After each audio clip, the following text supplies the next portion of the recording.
ఉదయకాల ప్రార్థన. ఈరోజు దేవుడు మనకు అనుగ్రహించు దేవుని వాగ్దానము, నీ రాకపోకల యందు యెహోవా నిన్ను కాపాడును. 121వ కీర్తన 8వ చరణము. నీవు నేను మనందరము ఈ విధముగా ప్రతిరోజు లోకాన్ని చూడగలుగుతున్నాము అనంటే అది నీ నీతిని బట్టి కాదు, నా నీతిని బట్టి కాదు, లేదా నీ యొక్క కుటుంబం యొక్క నీతి అంతకన్నా కాదు. ఈ విధముగా మనం ఉదయం చూడగలుగుతున్నామంటే అది దేవుడిచ్చిన మహాకృపను బట్టి, ఆయన ప్రేమను బట్టి, ఆయన నీతిని బట్టి మనము నిత్యము కాపాడబడగలుగుతున్నాము. అయితే ఈ దినమున నీ రాకపోకలందు యెహోవా నిన్ను కాపాడేవాడుగా ఉన్నాడు. నీవు వచ్చినప్పుడు వెళ్తున్నప్పుడు ఎన్నోసార్లు నువ్వు బయటికి వెళ్తూ వస్తూ ఉంటావు. నీ కళ్ళ ముందే నువ్వు ఎన్నో మరణాలు చూచుండొచ్చు. కానీ నువ్వు అనుకుంటావు, దేవా ఈ స్థితిని బట్టి నీకు స్తోత్రం అయ్యా, నన్ను ఇంతలా కాపాడుతున్నావు, ఇంతగా నన్ను హెచ్చిస్తున్నావు, అందుని బట్టి మీకు స్తోత్రం అని ఎన్నోసార్లు నువ్వు దేవుణ్ణి స్తుతించి ఉండొచ్చు. దేవుడు అంటున్నాడు, నువ్వు దేవుని పైన నువ్వు ఎప్పుడైతే ఆధారపడి జీవిస్తావో, ఆధారపడటం అబ్రహాము దేవుని పైన ఆధారపడ్డాడు, మోషే దేవుని పైన ఆధారపడ్డాడు, ఈ విధముగా నోవహు కూడా దేవుని పైన ఆధారపడ్డాడు. ఇలా చాలా మంది, ఎంతో మంది ప్రముఖులు, వ్యక్తులు దేవుని పైన ఆధారపడి వారి యొక్క జీవితాలను, ప్రాణాలను కాపాడుకోగలిగారు. అదే విధముగా దేవుడు ఈ దినమున నీతో కూడా మాట్లాడుతూ ఉన్నాడు.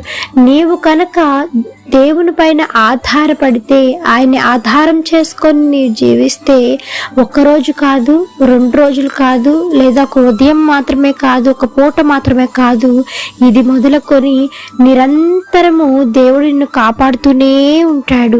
నువ్వు ఎక్కడికి వెళ్తే అక్కడ నీ పక్కనే ఉండి నీకు ఎటువంటి అపాయము కలగకుండా దేవుడు నీకు సహాయం చేస్తాడు. నువ్వు చేయవలసిన పనల్లా నువ్వు వెళ్తున్నప్పుడు, నువ్వు ఇంటికి వచ్చి ఉన్నప్పుడు, నువ్వు బయటికి వెళ్తూ ఉన్నప్పుడు, దేవా నేను ఇలా బయటికి వెళ్తున్నాను, నాకు సహాయం చేయి, మాకు తోడుగా ఉండండి, మా చుట్టూ మీరు కంచె వేసి కాపాడండి అని దేవుని అడిగి నీవు నీ పనుల్లో నువ్వు వెళ్ళినప్పుడు నీ రాకపోకలేని దేవుడిని అత్యధికంగా కాపాడుతూ నిన్ను దీవిస్తాడు, నిన్ను ఆదరిస్తాడు, నిన్ను ప్రేమిస్తాడు.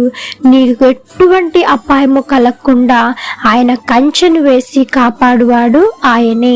ఆమేన్. ఈ యొక్క వాగ్దానము ప్రతి ఒక్కరి జీవితంలో నెరవేరాలని కోరుకుంటూ అందరం కలిసి ప్రార్థన చేద్దాం. ప్రార్థన. మమ్మలను మిక్కిలిగా ప్రేమించిన మా ప్రియ పరలోకపు తండ్రి, మీ ఘనమైన పాదములకు వేలాది వందనములు, స్తుతి స్తోత్రం చెల్లిస్తున్నాము దేవా.